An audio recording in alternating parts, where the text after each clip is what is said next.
Welcome to Greek Verse a Day. Today we are finishing up Revelation 3:5 and also translating Revelation 3:6. It might look like a lot here, but really from ha to the end of the sentence, or the second sentence here, namely Revelation 3:6, this is something you've seen several times now. So you should, if you've been following along with these videos, sort of just fly through this last part. So let's go ahead and start with our slow reading, move to a fast reading, and give you a chance to translate. Again, apologies for the noises. Kai hamalageso ta anima autou enopion tu patros mu kai enopion ton angelon autou. Ha ekon us accusato ti ta pneuma lege tais ecclesiais. Once more, a little bit faster. Kai hamalageso ta anima autou enopion tu patros mu kai enopion ton angelon autou. Ha ekon us accusato ti ta pneuma lege tais ecclesiais. So go ahead and pause here, and I should tell you it might behoove you to look back to Revelation 3:5a to remind yourself what's going on. Specifically, that's going to help you with this autou here, recognizing who the autou is, or what the antecedent of autou is. All right, so right away we get an indicative verb in the sentence, hamalageso, which I believe you're going to get a parsing note on. You do. Future active indicative, first person singular from hamalageo, which means confess. So I will confess. This is Jesus speaking here, if you looked back to Revelation 3:5. And I will confess. And what Jesus will confess,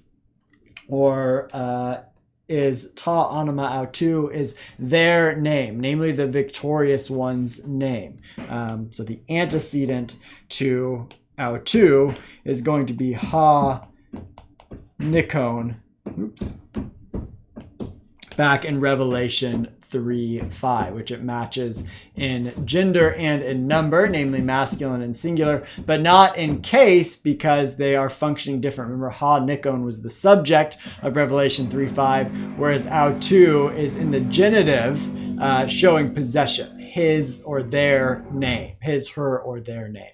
And then another prepositional phrase, actually two prepositional phrases immediately following. Before, enopion means before, and it takes the genitive after it. Before the father of me, or before my father. So this personal pronoun, first person singular mu, showing possession. And then over here, autou, also a genitive personal pronoun, this time third person, also showing possession, namely his, the father's.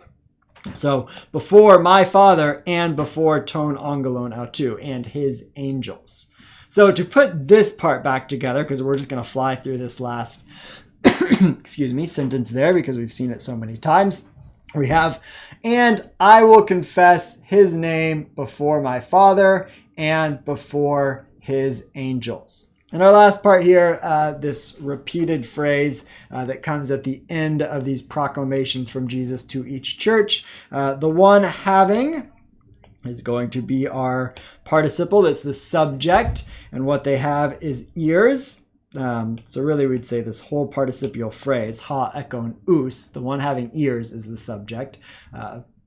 Ears is the object of the participle, though. The one having ears, akasato, an imperative here, an aorist imperative, third person singular. Let them, or him or her, hear. And then what is heard is this.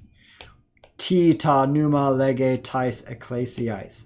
What the Spirit, what the Spirit is the subject here, says, lege is the verb, and then the indirect object, tais ecclesiais, to the churches. So the one having ears, let them hear what the Spirit says to the churches.